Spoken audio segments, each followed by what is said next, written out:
Graça e paz da parte de Deus, nosso Pai, e de nosso Salvador e Senhor, Jesus Cristo, que nos amam profundamente. Que a tua vida esteja debaixo da proteção e do amor de Deus, a tua vida e a dos seus queridos. Que sua vida glorifique o nome de Deus, que é amor. Seleção e comentários de textos bíblicos. Evangelho de Lucas, capítulo 6, a partir do versículo 27. O amor aos inimigos. Mas eu digo a vocês que estão me ouvindo, amem os seus inimigos, façam o bem aos que os odeiam, abençoem os que os amaldiçoam, orem por aqueles que os maltratam. Se alguém lhe bater numa face, ofereça-lhe também a outra. Se alguém lhe tirar a capa, não o impeça de tirar-lhe a túnica. Dê a todo aquele que lhe pedir. E se alguém tirar o que pertence a você, não lhe exija que o devolva. Como vocês querem que os outros lhes façam, façam também vocês a eles. Que mérito vocês terão se amarem aos que os amam? Até os pecadores amam aos que os amam. E que mérito terão se fizerem o bem àqueles que são bons para com vocês? Até os pecadores agem assim. E que mérito terão se emprestarem a pessoas de quem esperam devolução? Até os pecadores emprestam a pecadores, esperando receber devolução integral. Amem, porém, os seus inimigos, façam-lhes o bem e emprestem a eles, sem esperar receber nada de volta. Então, a recompensa que terão será grande, e vocês serão filhos do Altíssimo, porque Ele é bondoso para com os ingratos e maus. Sejam misericordiosos, assim como o Pai de vocês é misericordioso.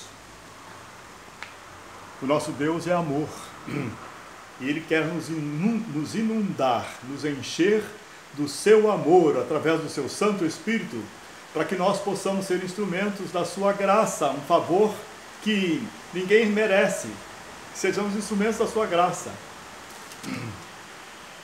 O reino de Deus é totalmente diferente do reino desse mundo. Então, o amor que devemos demonstrar não é só para com os nossos irmãos e amigos, é para com os nossos inimigos, para com aqueles que nos maltratam, porque só assim eles reconhecerão, entende? O Deus que é amor, o Deus que trata a todos igualmente, dá a sua chuva, dá o seu sol para todos na face da terra. Deus ama a humanidade e quer que todos sejamos salvos, que possamos ser instrumentos do seu amor. Somos discípulos de Cristo, somos seguidores de Cristo. E para seguir a Cristo, nós temos de fazer a vontade dEle, não a vontade da nossa natureza, não a vontade daquilo que nós gostamos, da nossa natureza que é egoísta, da nossa natureza carnal, terrena, da nossa natureza manchada pelo pecado da desobediência a Deus, pois somos filhos de Adão e Eva. Nós devemos viver aqui como novas criaturas, como filhos de Deus, permitindo que este amor extravase de nós para com os inimigos, para com aqueles que nos perseguem, porque os valores do reino de Deus são o oposto dos valores do reino desse mundo. Estamos aqui como representantes do reino dos céus, representantes de um Deus de amor, que perdoa, que quer o bem até dos nossos inimigos. Que possamos ser cheios do Espírito Santo de Deus, negando a nossa própria natureza, negando a nossa vaidade, o nosso orgulho, a nossa prepotência, negando tudo que é contrário a Deus, que sejamos instrumentos do seu amor, da sua paz, da sua alegria, para que outras vidas possam conhecer o amor de Deus, através de você e através de mim, que somos servos de Jesus Cristo. Amém. Aleluia. Glória a Deus.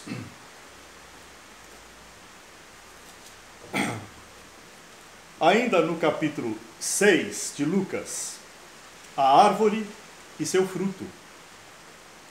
Nenhuma árvore boa dá fruto ruim. Nenhuma árvore ruim dá fruto bom. Toda árvore é reconhecida por seus frutos.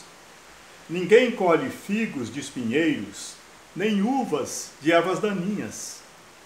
O homem bom tira coisas boas do bom tesouro que está no seu coração. E o homem mau tira coisas más do mau tesouro que está em seu coração, porque a sua boca fala do que está cheio o coração. Que nosso coração, que o mais profundo do nosso ser, seja inundado pelo amor de Deus e que nós possamos transbordar desse amor. Jesus diz que quem crê nele será como um manancial de águas vivas que correm, que fluem constantemente. Não é um lago parado, é um manancial, não é uma fonte de águas vivas que corre e mata a sede daqueles que estão ao redor por onde ela passa. Que você seja um manancial de água viva do poder de Deus que é expresso em amor, em alegria e em paz de forma abundante. Que o seu coração seja cheio da palavra de Deus, que é viva. Esta palavra que limpa a nossa alma, que muda os nossos pensamentos, os nossos sentimentos e a nossa vontade, e nos faz instrumentos do amor de Deus, que é amor. Obrigado, Pai. Lucas capítulo 7. Jesus ressuscita o filho de uma viúva. Logo depois, Jesus foi a uma cidade chamada Naim, e com ele iam seus discípulos e uma grande multidão. Ao se aproximar da porta da cidade, estava saindo o enterro do filho único de uma viúva, e uma grande multidão da cidade estava com ela. Ao vê-la, o Senhor se compadeceu dela e disse: "Não chore." Depois, aproximou-se e tocou no caixão, e os que o carregavam pararam. Jesus disse: "Jovem, eu lhe digo, levante-se." O jovem sentou-se e começou a conversar, e Jesus o entregou à sua mãe. Jesus, com o poder da ressurreição que vem do Espírito Santo, ressuscitou esse jovem filho da viúva de Naim. E Ele nos deu esse Espírito Santo, que está em você e em mim, que cremos em Jesus. E Ele quer fazer obras até de ressurreição. Eu conheço um pastor, muito amigo nosso, gente, que já foi usado por Deus para ressuscitar 11 pessoas. 11 pessoas. Deus pode nos encher do seu poder, do poder do seu Espírito Santo, e nós podemos fazer as obras que Jesus fazia. E como ele disse, até obras maiores, porque ele está em nós, através do seu Santo Espírito. Todos ficaram cheios de temor e louvavam a Deus. Um grande profeta se levantou entre nós, diziam eles. Deus interveio em favor do seu povo. Essas notícias sobre Jesus espalharam-se por toda a Judéia e regiões circunvizinhas. Jesus é ungido por uma pecadora. Convidado por um dos fariseus para jantar, Jesus foi à casa dele e reclinou-se à mesa. Ao saber que Jesus estava comendo na casa do fariseu, certa mulher daquela cidade, uma pecadora, trouxe um frasco de alabastro com perfume e se colocou atrás de Jesus, a seus pés. Chorando, começou a molhar-lhe os pés com as suas lágrimas. Depois os enxugou com os seus cabelos, beijou-os e os ungiu com perfume. Ao ver isso, o fariseu que o havia convidado disse a si mesmo: se este homem fosse profeta, saberia quem nele está tocando e que tipo de mulher ela é, uma pecadora. Então lhe disse Jesus: Simão, tenho algo a lhe dizer. Dize, mestre, disse ele. 2 homens deviam a certo credor. Um lhe devia 500 denários e o outro 50. Nenhum dos dois tinha com que lhe pagar, por isso perdoou a dívida de ambos. qual deles o amará mais? Simão respondeu: suponho que é aquele a quem foi perdoada a dívida maior. Você julgou bem, disse Jesus. Em seguida, virou-se para a mulher e disse a Simão: vê esta mulher? Entrei em sua casa, mas você não me deu água para lavar os pés. Ela, porém, molhou os meus pés com suas lágrimas e os enxugou com seus cabelos.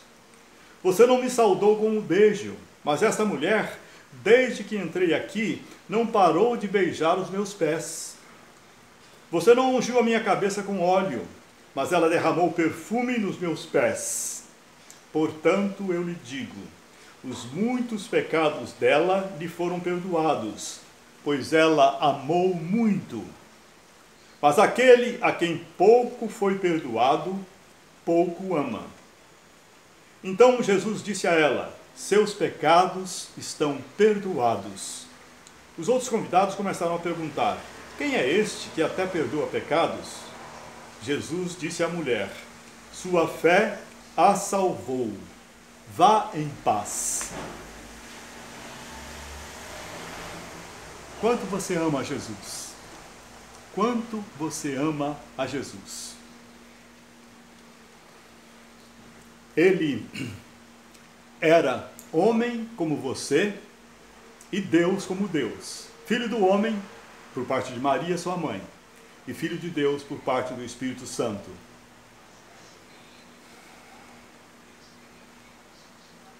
Ele veio aqui para pagar o preço do seu pecado e do meu pecado. Um preço terrivelmente alto. Só a morte, só o derramamento total do sangue é que possibilitaria o perdão do nosso pecado. Mas só a morte de alguém justo, de alguém que nunca pecou. Se você e eu morrêssemos crucificados naquela cruz, não adiantaria nada, estaríamos morrendo por causa do nosso pecado. Morte física e morte espiritual, separação de Deus. Mas o Cordeiro de Deus, puro e imaculado, o Filho de Deus que nunca pecou, se ofereceu para morrer no seu lugar e no meu lugar. Ele sabia o sofrimento que teria naquela cruz. Ele sabia que seria açoitado terrivelmente, da coroa de espinho, ele sabia tudo. Porque ele tinha a unção do Espírito de Deus nele, sabia tudo. Ele sabia o sofrimento terrível pelo qual iria passar, ser crucificado numa cruz, ser açoitado antes terrivelmente, ser esbofeteado, ser cuspido. Ele sabia de todo o sofrimento. E no Getsêmani ele implorou ao Pai que arranjasse outra forma de te salvar e de me salvar, de salvar a humanidade. Mas não tinha outra forma, meu querido, minha querida. Não tinha outra forma. Só a morte do Filho de Deus, santo e puro, por você e por mim, poderia pagar o preço do seu pecado e do meu pecado e nos perdoar perante um Deus santo. Ele pediu ao Pai 3 vezes que arranjasse outra forma de nos salvar. Não tinha. A única forma era o Filho de Deus, santo, morrendo por você e por mim, sofrendo por você e por mim até a última gota de sangue. O preço que Jesus pagou pela sua salvação e pela minha salvação é extraordinariamente alto. Extraordinariamente alto. E Ele te oferece inteiramente de graça. Crê no Senhor Jesus e será salvo tu e a tua casa. Que Deus te abençoe. Em nome de Jesus Cristo. Amém.